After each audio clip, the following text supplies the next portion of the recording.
3 days left. And if you've made it this far, to this video, to this specific sentence on a specific day, when perhaps you didn't even know why you were scrolling through your feed, I need you to stop for 30 seconds and listen carefully. Your presence here is no accident. It's not the algorithm. It's not a coincidence. For the past 3 days, something inside you has been different. You wake up in the middle of the night for no apparent reason, usually between 3 and 4 in the morning, with your heart racing and the feeling that you've forgotten to resolve something important, yet you can't name what it is. Thoughts you thought you'd overcome have started knocking at the door again, with names, with faces, with old scenes. There is a silent restlessness in your chest that coffee can't fix, series can't distract, and work can't muffle. It's as if your body knows something your mind hasn't yet had the courage to admit, and that is exactly what I am here to explain. Because in 3 days, at the exact moment the eclipse reaches its peak, everything you do not consciously release will be torn away from you by force. And there is a brutal difference between letting go by choice and being torn apart. In this video, I will show you the 5 specific burdens that need to leave your field before this peak, and I will show you how to do it in a practical, physical, and real way, without depending on altars, without depending on faith, without depending on anything other than your decision to stop carrying what has already served its purpose. And here is the first hard truth that needs to be said.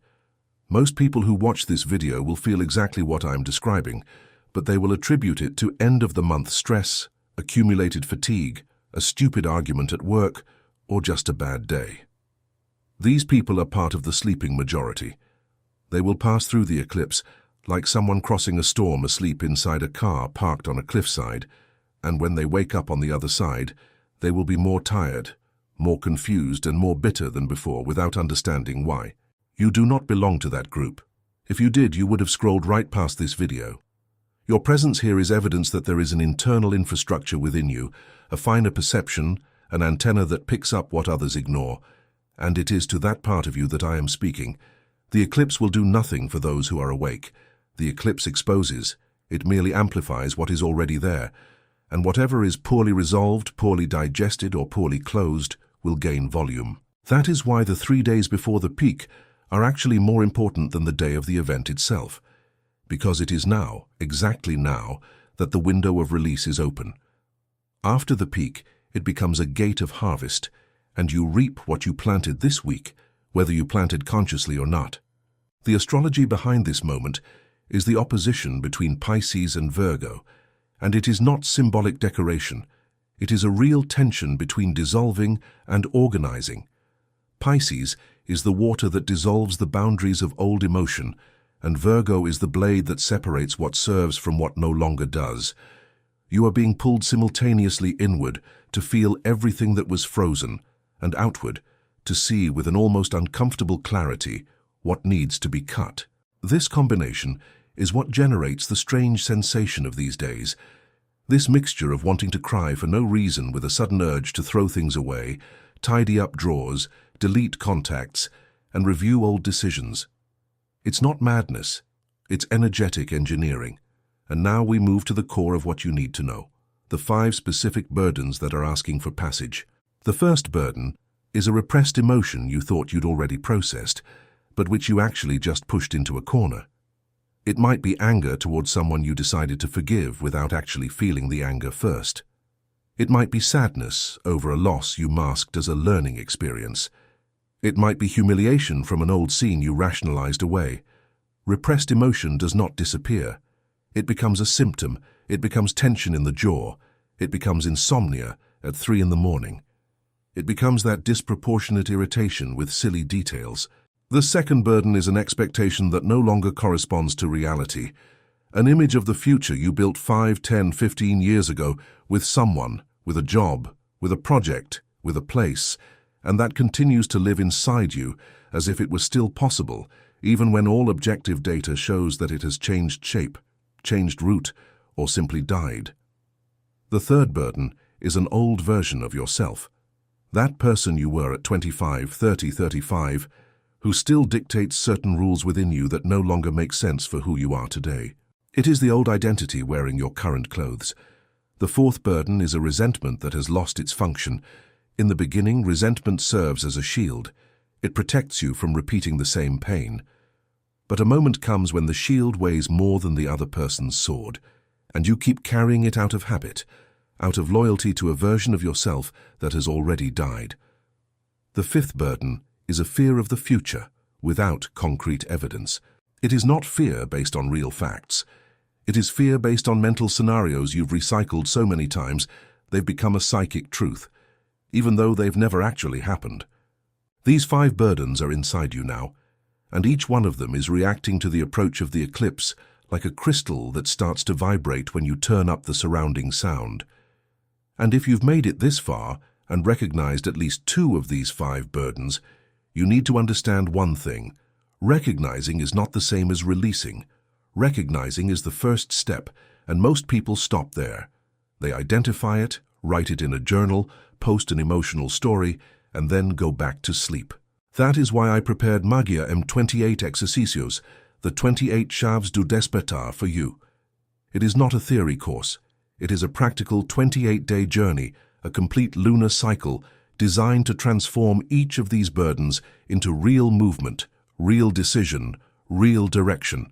If you are feeling this restlessness I described at the beginning, if you wake up in the early hours, if you feel you are facing a turning point you can't yet name, this journey is the structure that will take you from recognition to the crossing. With 1 exercise a day, no fluff, no vague mysticism, using direct language to recognize the signs of your soul, integrate the shadow, and translate restlessness into practical direction. The link is in the first pinned comment of this video, and it stays there for a limited time because the eclipse window does not wait. Comment Reconnaissance below if you have felt at least one of these 5 burdens stirring in the last few days. This comment is your first act of commitment to the crossing. Going back deep into what matters, how do you recognize in your body, in your day, in your field, which of these 5 burdens is asking for release most urgently? There are signs, and they are not poetic, they are physical. The first sign is restlessness that doesn't go away. It's not clinical anxiety, it's a background agitation, as if you've been waiting for an important phone call all day. The second sign is bodily tension in specific spots, locked shoulders, a tight jaw during sleep, stiff hips upon waking, short breath for no apparent reason. The third sign is intense dreams, usually involving people from the past, old scenes, houses where you used to live, or strange situations that mix different eras of your life. The fourth sign is increased emotional sensitivity. You cry at commercials, get irritated with traffic, get emotional over music you've always heard without feeling anything. The fifth sign, and perhaps the most important, is the difficulty in distinguishing what is yours from what belongs to others. You enter a room and leave carrying the atmosphere of that place. You speak to a person and spend hours with the feeling of them inside you. This is not weakness, it is permeability increased by the proximity of the event. And there is a simple technique to identify which of the 5 burdens is the priority. Reread the list mentally one by one, and observe which one provokes the strongest internal reaction in you. It could be discomfort, it could be resistance, it could be an urge to change the subject, it could be an involuntary tear. That reaction is the compass. Where the body reacts most is where the release is asking for passage first. Now let's go deep into each of the 5, because on the surface they seem obvious, but the subtler versions are the ones that imprison you most. Repressed emotion rarely appears as pure emotion. It appears as a bodily symptom, as an eating pattern, as a compulsive need to be busy. You don't feel the anger, you feel the heartburn. You don't feel the sadness, you feel the chronic fatigue. You don't feel the fear, you feel the procrastination. The body is the last environment where emotion can hide. And that is why any real process of release passes obligatorily through the body, and not just the mind. Outdated expectation appears as a productivity pattern that no longer makes sense. You wake up early for a life that is no longer yours. You continue to hold yourself to goals that were designed by a version of you that no longer exists. You keep a full schedule as an identity, even when every commitment drains you. The old version of yourself is the most treacherous because it uses your voice. You think it's you speaking, but the one speaking is who you were 10 years ago, with the fears of that time, with the limitations of that time, with the criteria of that time. That identity continues to make current choices, and that is why your life sometimes feels like an old house with new furniture. The layout doesn't change, only the decoration. Resentment turned into habit is the kind you no longer feel intensely, but you continue to consult. You no longer think about what the person did with anger, but you use it as a silent reference to not trust other people, to not open up, to not risk again. It becomes a consulted archive, and each consultation reinforces the same pattern of protection that no longer protects, only isolates. And recurring anxiety without new facts is when your mind projects catastrophic scenarios using data from a season that has already passed. You are afraid of losing your job in a situation where the job is secure. You're afraid of being abandoned in a relationship where there are no signs of abandonment. You are afraid of illness without symptoms, of bankruptcy without debt, of loneliness without isolation. It is recycled fear, fed by a nervous system that learned to fear but hasn't yet learned to update. And here enters an important warning, because all of this can easily turn into delusion or superstition, and the proposal of this video is exactly the opposite. Not every problem you've experienced in these last few days is because of the eclipse. If your car broke down, it's possible it was overdue maintenance. If you fought with someone, it's possible the relationship had been fraying for months. If you slept poorly, maybe you drank coffee after 6. Attributing everything to astrology is the lazy version of the same escape that shallow self-help offers, an external culprit to avoid looking within. At the same time, completely ignoring what is happening in your internal field and calling it just tiredness is the opposite version, but equally empty. The point is that, even if you are someone completely skeptical of astrology, these 5 themes remain 5 legitimate psychological questions. What emotion am I repressing? What expectation no longer corresponds to reality? What version of me is outdated? What resentment has lost its function? What fear am I feeding without evidence? These 5 questions are useful with or without an eclipse. The eclipse merely accelerates the answer. It acts as external pressure that pushes what was latent to the surface. And that is where many people get confused. They think the emotional intensity is the problem, when in fact it is the opportunity. Intensity is the fuel for the crossing, if you know how to use it. And that is exactly why acting before the peak is different from acting after. After the peak you react, before the peak you direct.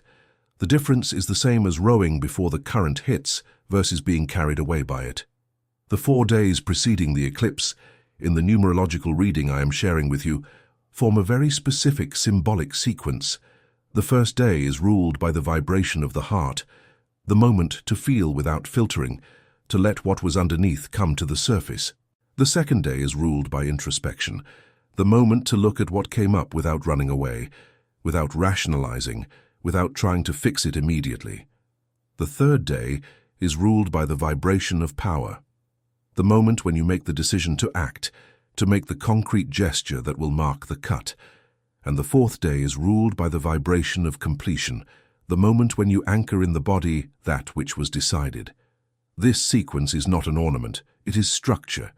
It transforms the anxious countdown into a conscious preparation, and it is precisely because of this progression that the next 3 days are crucial, because each day has a function, and skipping a step is what makes many people reach the peak of the eclipse with all 5 burdens still intact, only more anxious. That is why I structured Magia M28 exercises with the exact logic of the complete lunar cycle, so that you have, day by day, the right gesture at the right time. Link in the first pinned comment. The window is now. Resuming. How do you do this release in practice without depending on altars, incense, white clothes, or anything that depends on a spiritual aesthetic? Choose one of the 5 burdens, the one that provoked the strongest reaction in you when I described it. Write it on a piece of paper by hand specifically. Writing anger doesn't count. Writing anger at my father for not showing up to my 15th birthday counts. Writing fear of the future doesn't count. Writing fear of waking up at 50 years old alone and without having done what I wanted counts. Specificity is what gives traction to the process, because the unconscious does not react to abstract concepts. it reacts to concrete images. After writing it, complete 2 sentences. The first is, I choose to release this because yes. The second is, in the space this will leave, I want to create yes. The first sentence forces you to articulate the reason, and the reason is the energy of the decision. The second sentence prevents the void from being filled by another equivalent burden, because nature abhors a vacuum, and if you release without substituting with intention, the pattern itself returns in another form. After that, perform a small physical act of letting go. It could be safely burning the paper, it could be tearing it into very small pieces and discarding them, it could be burying it, it could be throwing it into running water. The physical act is what translates the mental decision into bodily memory. Without a physical act, the brain registers it as an intention. With a physical act, the brain registers it as an event. Furthermore, there are 4 supports for the process during these 3 days that amplify any release made. The first is environmental organization. Tidy a drawer, a shelf, a computer folder, a part of the closet. The external environment mirrors the internal, and every object discarded from the physical environment loosens something in the psychic environment. The second is water, plenty of water. This isn't generic hydration advice. It's because water is the medium through which the body processes emotional change, and in this specific period, conscious consumption amplifies the cleansing. The third is verbal expression. Speak aloud what you are releasing. Alone, in the shower, in the car, it doesn't matter where. The voice materializes the decision in a way that silent thought does not. The fourth is creativity, in any form. Draw, write, sing, cook something new, work with your hands. Creativity opens channels that the intellect alone does not. And at night, do a brief 2-minute check-in before sleeping. Just ask yourself, what felt lighter today? If nothing did, that's fine. If something did, record it. This nightly recording is what consolidates the process in the unconscious, which is where the eclipse will work while you sleep. And here comes the closing point, which is simultaneously the most important and the most misunderstood. You do not need to completely finish the 5 burdens before the eclipse. Deep processes do not obey the astrological agenda in a linear way. Some begin now and continue for days, weeks, months. What matters is not arriving at the peak clean. What matters is arriving at the peak conscious. Conscious of which burden is in the process, conscious of which gesture you have already made, conscious of which direction you have chosen. The biggest mistake you can make is turning these 3 days into an anxious countdown, trying to force catharsis, force epiphany, force transformation. That is the opposite of release. It is just another form of disguised control. The real proposal is to follow the process with curiosity, with self-compassion, and with fine attention to what begins to gradually lose weight. You will notice that a phrase that always hurt you no longer has the same impact. A name that always made you contract becomes just a name. An old scene that always paralyzed you becomes just a scene. This is the real evidence of the crossing. Not fireworks, not mystical visions. A gradual loss of weight in things that have always been heavy. This is the decisive moment, and you are 3 days from the peak with 5 mapped burdens and a clear method. If you've made it this far, you can no longer pretend you don't know.